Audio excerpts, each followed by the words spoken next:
लड़कियों की अस्मिता की बात तो करते हैं, लेकिन सिर्फ किताबों में, क्योंकि अब जिस युवती से मैं आपको मिलाने वाली हूँ, ये बहुत तरह के तकलीफ से लगातार गुजर रही है।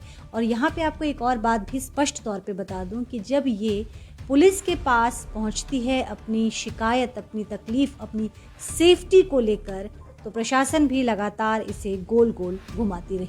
साल की सबसे बड़ी sale biggest bumper discount sale start हो गई है, जिसमें आपको मिलेगी 3 कॉटन या फैंसी गुड, वो भी मात्र 1000 रुपए में। हजारों लेटेस्ट डिजाइन में अप टू 50 प्लस 20% तक का डिस्काउंट। तो देर किस बात की, आज ही शॉपिंग करें kurtis 199 planet mall opposite north city, सेवक रोड, सिलीगुड़ी 7001321194। नमस्कार, मेरा नाम मनु कृष्णा है। मेरे सहयोगी गौरव झा इस वक्त कैमरे पे मौजूद हैं। हम आपको एक युवती से मिलाने वाले हैं। हम इनकी आइडेंटिटी रिवील नहीं कर सकते हैं क्योंकि इनकी पूरी आगे की जिंदगी तबाह हो सकती है और ऐसा हम कर नहीं सकते हैं। ना तो इंसानियत हमें इसकी इजाज़त देता है और ना ही कानून।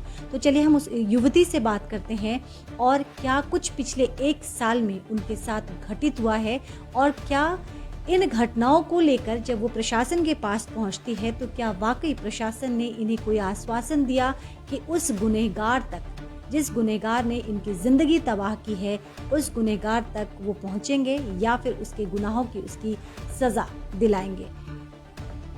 ये घटना कब से शुरू हुई? ये लगभग 10 महीने हो गए हैं, 10-11 महीने हो गए हैं।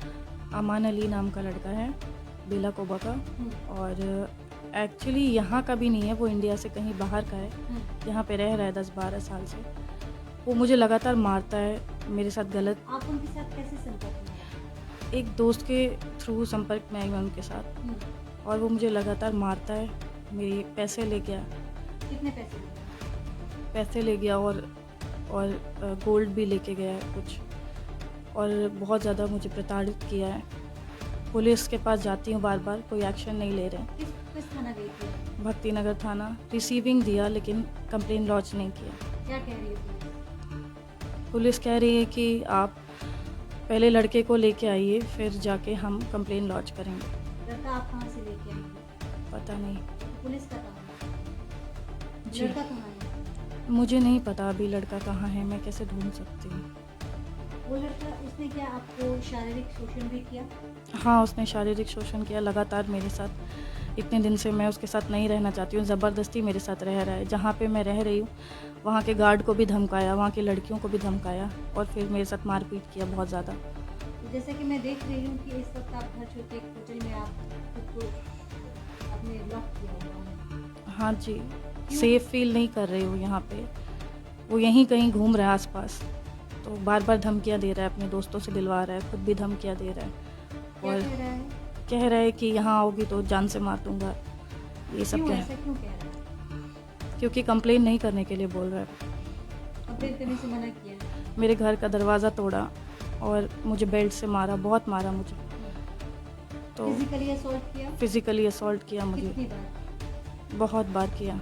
10 महीने से झेल रही हूँ उसे। तो आप 10 महीने से चुप क्यों थी? 3-4 बार गई हूँ पुलिस के पास, पर उन्होंने कंप्लेन रजिस्टर नहीं किया। क्या कह रही है बार बार? लड़के को लेके आओ तब हम पकड़ेंगे, तब जाके होगा। तो आपने लड़के को संपर्क किया है अभी? लड़के को क्या, घूम रहा है? घूम रहा है वो। क्या चाहती है? मैं चाहती हूँ कि मुझे इंसाफ मिले, कंप्लेन मेरी रजिस्टर हो, और उसके खिलाफ़ पहले भी बहुत सारी कंप्लेंट्स हैं, सबको पता है ये बात, यहाँ पे बहुत लोग जानते हैं। पहले भी कई लड़कियों के साथ उसने गलत किया है, और कितनी उसके खिलाफ़ मारपीट के केसेस दर्ज हैं, तो इसलिए उसके खिलाफ़ एक्शन लिया जाए। मारपीट की शिकायत दर्ज हुई आपको कैसे?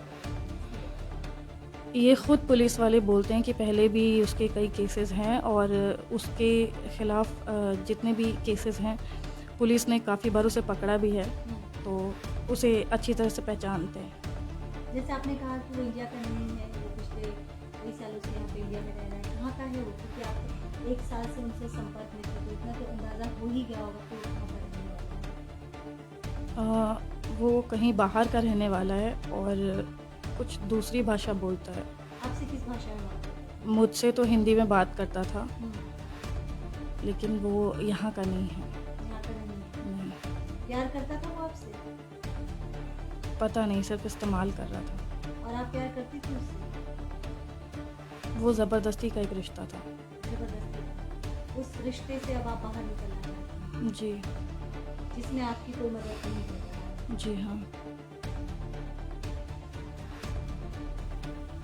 तो आपने इस युवती की आत्मकथा सुनी। ये आत्मकथा बहुत ज़्यादा दर्दनाक है और आपको ना समझ में आए इनके शब्दों से तो आप इनके फेस एक्सप्रेशन को भी देख सकते हैं। लगातार ये नज़रें झुका के बात कर रही थी, आई कांटेक्ट जिसे कहता है। ये बहुत डरी हुई है, ये बहुत सहमी हुई है। इस बात से भी आपको अंदाज़ा लग सकता है कि घर छोड़कर वो किसी होटल में फ़िलहाल उन्होंने अपने आप को बंद कर लिया है। मैं यह बता दूं कि ये युवती सिलीगुड़ी शहर की नहीं रहने वाली है, किसी अन्य राज्य से यहाँ पे नौकरी करने के लिए आई थी और काम करने के दरमियान ही इस व्यक्ति से, जो स्क्रीन पे आपको दिख रहा है, इस व्यक्ति से इसकी जान पहचान बढ़ती है और करीबी रिश्ता हो जाता है। हालांकि वो लड़का इससे प्यार करता था या नहीं करता था पता नहीं, लेकिन ये युवती लगातार यही कह रही है कि वो एक ज़बरदस्ती के रिश्ते में थी।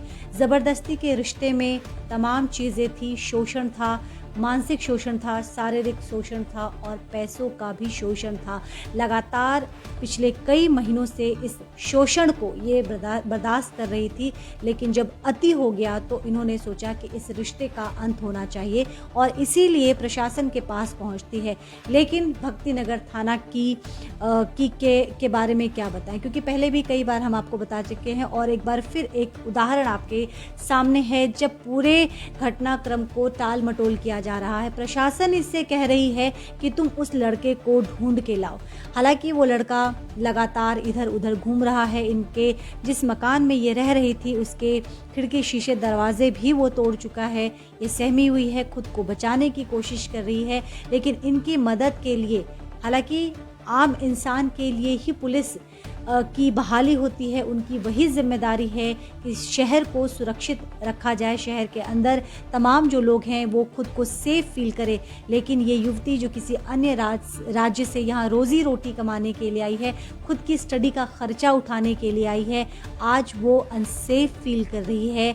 और सेफ फील कराने की अगर हम बात करें तो भक्तिनगर थाना से इन्हें कहीं कोई एक ज़रा सी भी उम्मीद की रोशनी नज़र नहीं आ रही है। अब ये युवती जाए तो जाए कहाँ, क्योंकि इस युवती का यहाँ कोई अपना नहीं है। अपना समझ के ही कानून के पास गई थी कि कानून इनकी हिफाजत करेगा, लेकिन कानून लगातार टाल मटोल कर रहा है। पिछले कई बार ये थाना के चक्कर काट चुकी है, लेकिन अब तक इनके हाथ सिर्फ निराशा ही लगी है। ऐसे में अगर यह शख्स जिसका नाम क्या बताया था आपने, अमान अली, यह शख्स अमान अली जो लगातार इनके जान का दुश्मन बना हुआ है, अगर इन पे कोई घात लगाकर हमला करता है और उस हमले में ये इनको अगर क्षति पहुंचती है तो क्या उसकी जिम्मेदारी भक्तिनगर थाना उठाएगा? ये सवाल इस युवती का है। यह शख्स जिसका नाम अमान अली बताया जा रहा है, प्राप्त जानकारी के मुताबिक ये डेटिंग साइट भी चलाता है और उसी डेटिंग साइट के ज़रिए अलग अलग समय पर अलग अलग लड़कियों के साथ संपर्क बनाता है। मैं आपको यह बता दूं कि जिस युवती से हम बात कर रहे थे, जो भुक्तभोगी है, जो पीड़िता है, उसकी शक्ल, उसकी पहचान तो हम आपको नहीं बता सकते हैं, नहीं दिखा सकते हैं, लेकिन उसके शरीर पर पड़े एक एक जख्म चीख चीख कर उसके दर्द को बयां कर रहा है। हम आपको यह भी बता देंगे कि ये अमान अली, हैवानियत की भी एक सीमा होती है, लेकिन हैवानियत की सीमा को पार कर चुका है। जिस युवती से वो प्यार करने का दावा करता था, उस युवती के ऊपर अमान अली ने कर दिया। अब आप समझ सकते हैं कि ये कैसा प्यार है, ये कैसी मोहब्बत है। इस हैवानियत का कहीं तो अंत होना जरूरी है।